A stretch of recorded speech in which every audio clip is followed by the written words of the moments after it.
ang buong arkipelago ng Pilipinas ay pag-aari ng iisang pamilya lamang? Kalokohan! Paano nila naging pag-aari ang Pilipinas? Bakit sa napakahabang panahong lumipas ay ngayon lang lumitaw ang pamilyang ito? Baka naman ito'y gawa-gawang kwento lamang ng ilan upang linlangin at pagsamantalahan ng publiko para sa pansariling kapakinabangan. Ilan lamang ito sa mga tanong at duda sa tuwing maririnig ang kwentong ito. Pero sabi nga, pag may tanong at duda, may dahilan upang magsiyasat.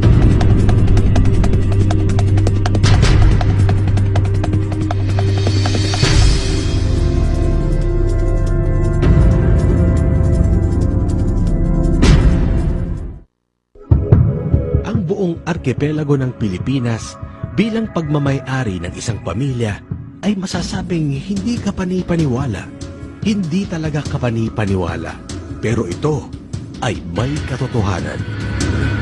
Sa katunayan, ang kwentong ito ay suportado ng mga sumusunod na katibayan. Titulo, Desisyon ng Korte, Writs of Execution, Sheriff's Return, anotasyon sa likod ng mga titulo, sertipikasyon ng mga opisyal ng gobyerno na nagpapatunay na ang mga titulo ay hindi peke.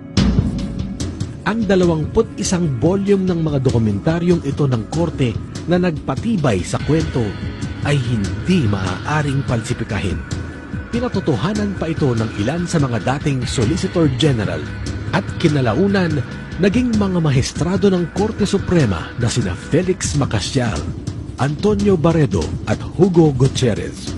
Naging tagapagtanggol naman ng pamilya ang ilan sa mga tanyag na abogado sa kasaysayan ng Pilipinas tulad nila dating Presidente Ferdinand V. Marcos, dating Senador Lorenzo Tanyada, Claro M. Recto, Jose Diokno, Emmanuel Pelaez, Jose Yulo Sr., Virgilio Papa.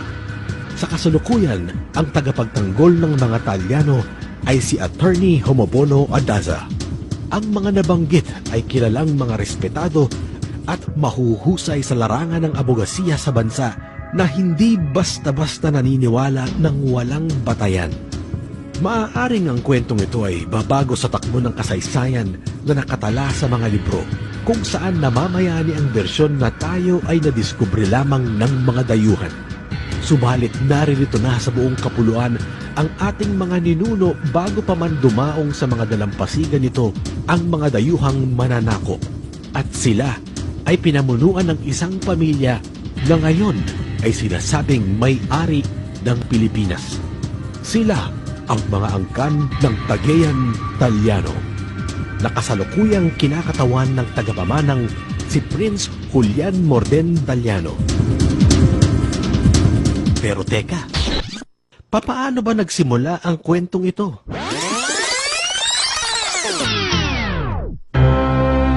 Bago pa man ang pananakop ng mga Kastila, ang buong arkipelago at ang mga isla ng Guam at Hawaii ay nakikilala bilang Maharlika.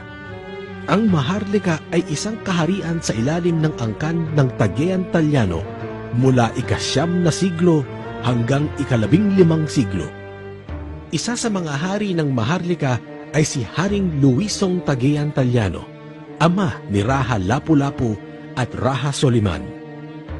Tulad ng iba pang kaharian, ang mga lupain ng mga hari at pamilya nito ay pinapasa at pinamamahagi sa mga kasunod na henerasyon ng kanilang angkan. Ganito ang nangyari sa buong arkipelago. Nang sakupin ng mga Kastila ang arkipelago, naging malawakan ang pangangamkam ng lupa kasabay ang pagpataw ng mataas na buwis. Dahil dito, ang mga tagapamana ni Haring Luisong Cagayan Talyano ay umapila sa reyna ng Espanya laban sa pangangabuso ng mga Kastila. Bilang tugon, iniutos ni King Philip na ibalik ang pag-aari ng buong arkipelago sa angkan ng Cagayan Talyano.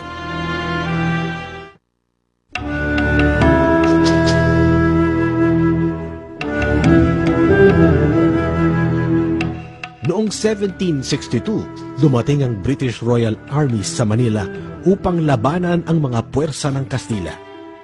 Noong 1764, natalo ng mga Briton ang mga Kastila.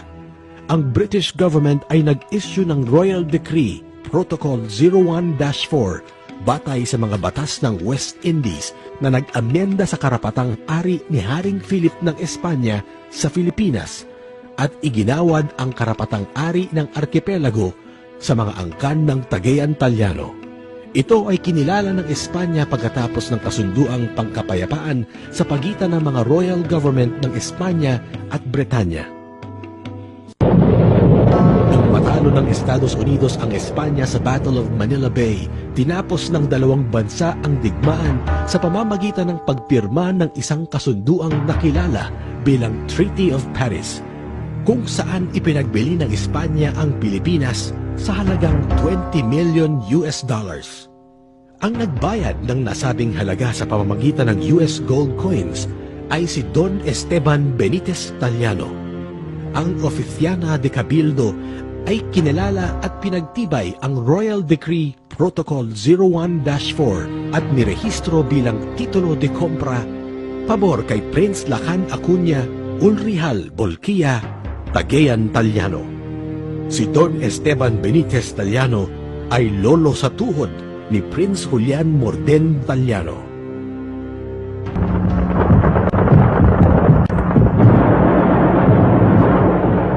Sa ilalim ng gobyernong Amerikano, ang pag-aari ng angkan ng Taliano ay pinagtibay pa nang ipasa ang Act No. 496 na nagtransforma sa titulo de compra bilang Torrens Title.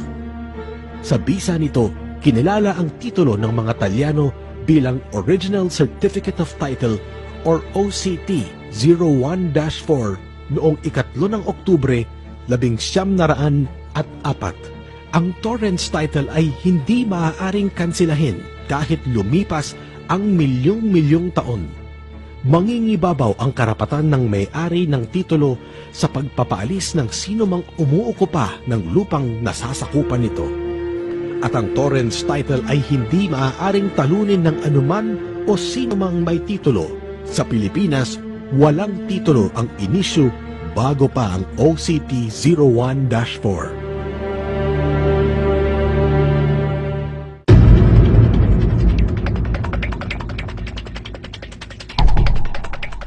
Ang lupa ang isa sa pinakamahalagang kayamanan ng tao. Pero ito ay higit pa sa kayamanan. Ang lupa ay buhay. Kaya naman hindi na mabilang ang mga nagbuwis ng buhay laban sa iilang umaangkin ng lupa na kung tutuusin ay hindi naman kanila. Pero ilang buhay pa ang kailangang mawala. Ang kwento ng mga Talyano ay kwento ng Pilipinas. Kwento ng mga nakararaming Pilipinong nawalan ng karapatan sa lupa sa sarili nitong bayan. Ipinagtatanggol ng mga Talyano hindi para sa sariling interes lamang. Ang hinahangad ng pamilya ay maibalik ang lupain ng Pilipinas para sa kapakinabangan ng mayoryang Filipino.